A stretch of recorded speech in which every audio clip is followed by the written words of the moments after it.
प्रियात्मन सप्रेम जय जीव। आदि मनीश्वर जोगेश्वर परम पूज्य सदगुरुदेव सिमनी जी का वचनामृत से एक बूंद। प्रत्याहार। योग के सिद्धांतों अनुसार 10 दिशाएं नहीं है। योग के अनुसार वास्तव में 2 ही दिशाएं हैं, एक बाहर की ओर, दूसरी भीतर की ओर। बाहर भोग है, भीतर जोग है। बाहर भोग है, आहार है, और भीतर की और जोग है, प्रत्याहार है। रूप का आहार या भोग चक्षु इंद्रियों द्वारा, आंखों द्वारा होता है। चक्षु इंद्रिय जब तक बाहर रहकर अपने विषयों को या आहार को ग्रहण करती है तब तक जोग नहीं है, तब तक वह आहार है। जिस काल में यह इंद्रियों अपने विषय का आहार या भोग छोड़कर भीतर लौट आती है, अपना कपाट बंद कर भीतर बैठ जाती है, उस काल में प्रत्याहार होता है। बाहर जाकर अपने अपने विषयों को जब तक हमारी इंद्रियां ग्रहण करती रहती हैं तब तक प्रत्याहार नहीं, आहार है। इंद्रियों को मन सहित बाहर से लौटाकर भीतर लाने को जोगी प्रत्याहार कहते हैं। मन सहित इंद्रियां जब तक बाहर विषयों को भोगती रहती हैं तब तक मनुष्य जोगी नहीं, भोगी है। भोग दूसरा है, जोग दूसरा है। भोग से उलट आना जोग है। भोग में शक्ति का बोय होता है और जोग में शक्ति की प्राप्ति होती है। शक्ति का, आनंद का, ज्ञान का और आयु तथा आरोग्य का भंडार भीतर है, बाहर नहीं। घर से पैसा लेकर लोग बाहर मेला या बाजार में जाते और अपना मनमाना खर्च करते हैं। कमाई भीतर होती है, व्यय बाहर होता है। पर इसे नहीं भूलना चाहिए कि स्वतंत्र होकर मनमाना खर्च करने के लिए ही कमाई की जाती है। दूसरे के धन में और अपने धन में इतना ही भेद है कि दूसरे का धन आप जहाँ चाहें, जब चाहें या जितना चाहें व्यय नहीं कर सकते, पर अपने धन को आप जब चाहे, जितना और जहाँ चाहे खर्च कर सकते हैं। अपने धन को लेकर, अपनी कमाई को लेकर आप स्वतंत्र हैं, मुक्त हैं। दूसरे की कमाई आपके पास रहे भी तो आप की नहीं है। केवल दूसरे की कमाई आपके पास रहे भी तो वो आपकी कमाई नहीं है, केवल उसकी जिम्मेदारी और रक्षा के लिए आप बंधे हैं। दूसरे से बंधन होता है और अपने से मुक्ति होती है। अतः बाहर बंधन है, भीतर मुक्ति है। अपने आप में जो स्थित है वही स्वस्थ है। स्वयुक्तस्थ स्वस्थ। भोग काल में मनुष्य संसारस्थ होता है, परस्थ होता है, विषयस्थ होता है, इंद्रियस्थ होता है, या यह कहिए कि भोगस्थ होता है, जोगस्थ नहीं होता है, अर्थात स्वस्थ नहीं होता है। प्रत्याहार योग द्वारा मनुष्य विषयों को छोड़कर भीतर लौट आकर अपने आप में होता है। अतः योग द्वारा मनुष्य स्वस्थ होता है, अस्वस्थ नहीं। स्वरूप में स्थित होना ही योग कहलाता है। जिस साधन द्वारा या जिस काल में मनुष्य तीर्थ में, कीर्तन में या मंदिरों में स्थित होता है, उस काल में वह तीर्थस्थ, मंदिरस्थ और कीर्तनस्थ कहला सकता है। बाहरी विषयों में रहने पर आप सब कुछ है, पर जोगस्थ नहीं है। जोगस्थ वह है जो स्वरूपस्थ है। तदादृष्टु स्वरूपे अवस्थानम। योग पाठ 1 सूत्र 3। जिस साधन में मनुष्य स्वरूपस्थ नहीं रहता वह साधन जग साधन नहीं है। जग की यह पहचान है। जग की स्थिति भीतर अपने आप में, अपने रूप में या अपनी आत्मा में होती है और भोग की स्थिति बाहर में होती है, संसार में होती है। अपने से मुक्ति होती है और पराये से बंधन होता है। बाहर रोग है, भोग है और बंधन है। ठीक इसी तरह से भीतर जोग है, मुक्ति है, स्वास्थ्य है और आनंद है। इस बात पर विचार करो, तब यह बात समझ में आ जाएगी कि सच्चिदानंद परमात्मा भीतर है, बाहर नहीं। बाहर भोग है, संसार है, रोग है, झगड़ा है, अशांति है, बंधन है, ईर्ष्या देश है और कलह है, सब है, पर सच्चिदानंद नहीं है। सच्चिदानंद भीतर है। अतः बाहर के विषयों से खींचकर मन और इंद्रियों को भीतर लाकर आँख को बंद कर लेना प्रत्याहार है। प्रत्याहार योग का एक अंग है। अतः इसकी गति बाहर की ओर नहीं हो सकती। प्रत्याहार का साधन करने के लिए सबसे अच्छा आसन सुखासन है। एक कोमल बिछावन किसी चौकी या पृथ्वी पर बिछा दीजिए। यदि चौकी हो तो वो अपने शरीर की लंबाई से छोटी ना हो। इसी चौकी पर छत की ओर मुख करके उतान लेट जाइए। तात्पर्य कहने का यह है कि इसी पुस्तक के चित्र संख्या 2 के अनुसार जोगी को सुखासन लगा लेना चाहिए। सुखासन से लेटकर शरीर को सर्वथा ढीला छोड़ देना चाहिए। पहले दाहिने हाथ की कुहनी से मोड़कर उठाइए और उसमें से अपने मन को खींचकर ऐसा ढीला छोड़ दीजिए कि वह वही उसी तरह से गिर पड़े जहाँ या जिस तरह से वह पहले उठा था। फिर बाएं हाथ को भी इसी तरह से उठाकर नीचे छोड़ दीजिए। इसी तरह से पैरों को भी ढीला छोड़ने का अंदाज कर लीजिए।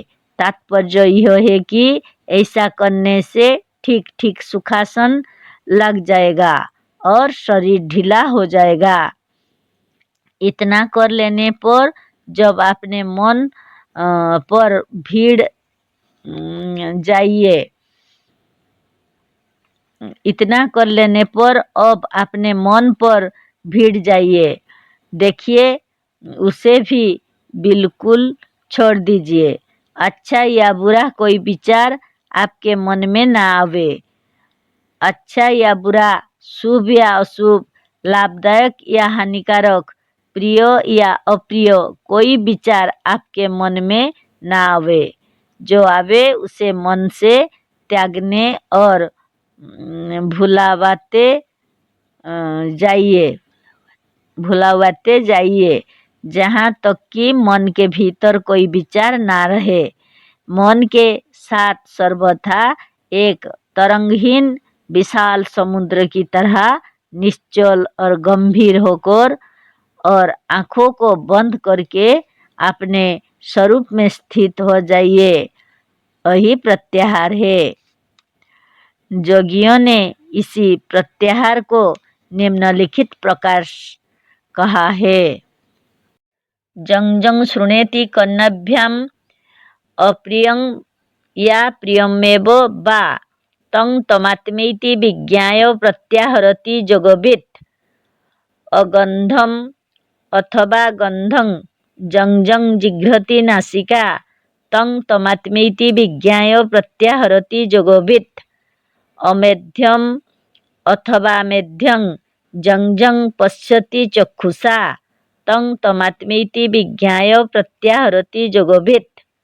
अस्पृशम् अथवा स्पृशं जंजं स्पृशति चर्मणा तं तमात्मेति विज्ञाय प्रत्याहरति जोगभेद। लावण्यम अलावण्यं वा जंजं स्मृति जिह्वा त्वं तमात्मेति विज्ञाय प्रत्याहरति जोगभेद। इसका थोड़े में अर्थ यह है कि कान से जो शब्द सुनने में आवे वह चाहे प्रिय हो या अप्रिय, सबको आत्मस्वरूप समझकर जोगी उधर से अपने मन को खींचकर अर्थात हर तरह के शब्दों का श्रवण त्याग करके अपने भीतर आकर अपनी आत्मा में स्थित हो जाए। इसी तरह से गंध और नासिका, रूप और चक्षु, स्पर्श और चर्म, स्वाद और जिह्वा के विषय में समझना चाहिए। इंद्रियां मन के जोग से ही अपने विषय में लगती है, पर इस साधन में मन को प्रत्येक इंद्रियों और उनके विषयों से अलग कर लिया जाता है। फिर जोगी इस प्रत्याहार के समय कान रहते हुए भी किसी प्रिय या अप्रिय शब्दों को एक तरह से नहीं सुनता, आँख रहते हुए भी प्रिय या अप्रिय किसी रूप को नहीं देखता, चर्म रहते हुए भी प्रिय या अप्रिय किसी का स्पर्श नहीं करता, नाक रहते हुए भी प्रिय या अप्रिय किसी प्रकार की गंध नहीं लेता और जिह्वा रहते हुए भी प्रिय या अप्रिय किसी प्रकार का स्वाद नहीं लेता, किंतु जोगी अपने मन और इंद्रियों को भीतर लाकर अपने शुद्ध स्वरूप में स्थित होता है। प्रत्याहार में एक साधन किया जाता है। सुखासन के बाद जब पूर्वोक्त रीति से मन हर तरह निर्विकल्प हो जाए, मन से प्रिय या अप्रिय हर तरह के विचार दूर हो जाए और सब इंद्रियां अपने अपने विषय से अलग हो जाए, उस समय पैर की अंगुलियों से मन और प्राण को धीरे धीरे ऊपर चढ़ाना चाहिए। प्राण एक प्रकार की जीवनी शक्ति है। इसका पूर्ण परिचय इसी पुस्तक में जहाँ प्राणायाम का वर्णन है दिया हुआ है। संकल्प द्वारा लेटे ही लेटे पैर की अंगुलियों से मन और कल्पना द्वारा प्राण को नख प्रदेश से ऊपर की ओर खींचना चाहिए। अंगुलियों की एक पोर तक प्राण को चढ़ाकर पोर के पास कल्पना से ही प्राण को 3 बार भीतर ही भीतर घुमाकर फिर ऊपर चढ़ाना चाहिए। फिर ऊपर के पोकर तक इच्छा शक्ति द्वारा पूर्वोक्त रीति से 3 परिक्रमा करके उसी वक्त वहाँ से भी ऊपर चढ़ना आरंभ कर दे।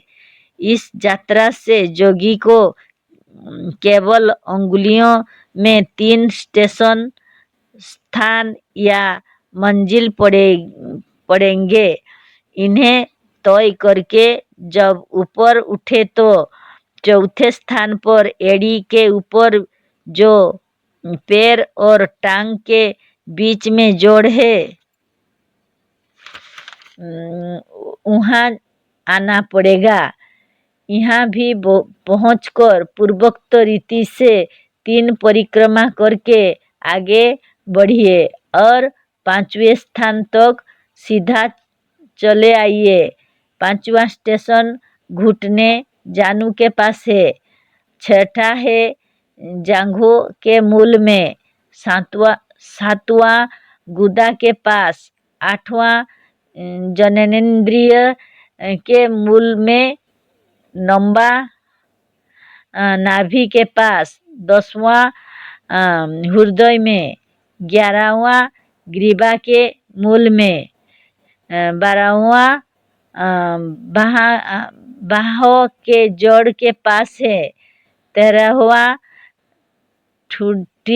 ठुड्डी के नीचे ग्रीवा के ऊपरी भाग में, 14वां मुख के पास, 15वां नासिकाग्र में है, 16वां त्रिकुटी के पास और 17वां स्टेशन त्रिकुटी के ऊपर, 18वां चोटी के पास ब्रह्मरंध्र में है। कभी कभी 13वें या 14वें स्टेशन तक पहुँचते पहुँचते साधक समाधिस्थ हो जाता है। प्रत्याहार के इस मार्ग में कुल 18वां स्थान या मंजिलें हैं। इसकी चढ़ाई केवल मन द्वारा होती है। जो जो साधक ऊपर चढ़ता जाता है तो उसके नीचे के अंग निष्प्राण, निश्चल और निर्जीव से होते जाते हैं। यहाँ तक कि कभी कभी 13वें या 14वें मंजिल या चक्र में पहुँचते पहुँचते सारा शरीर ही निश्चल और निश्चेष्ट हो जाता और साधक जोगी समाधि में निमग्न हो जाता है। थोड़ी ही देर के बाद जब समाधि टूट जाती अथवा यदि समाधि न लगे तब भी फिर वही साधन जिस तरह ऊपर आए हैं उसी क्रम से एक एक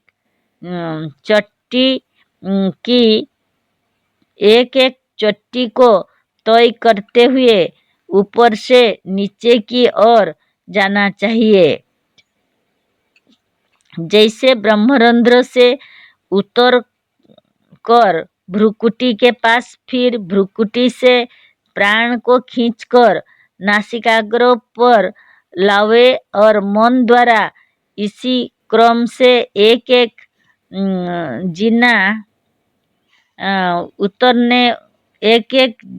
जीना उतरते उतरते फिर पैर को नख में प्राण को स्थिर करना चाहिए।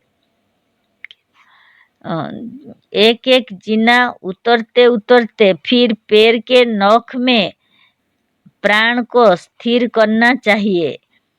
5 या 6 बार उतरते चढ़ते हुए यह साधन शीघ्रता के साथ भी हो सकता है।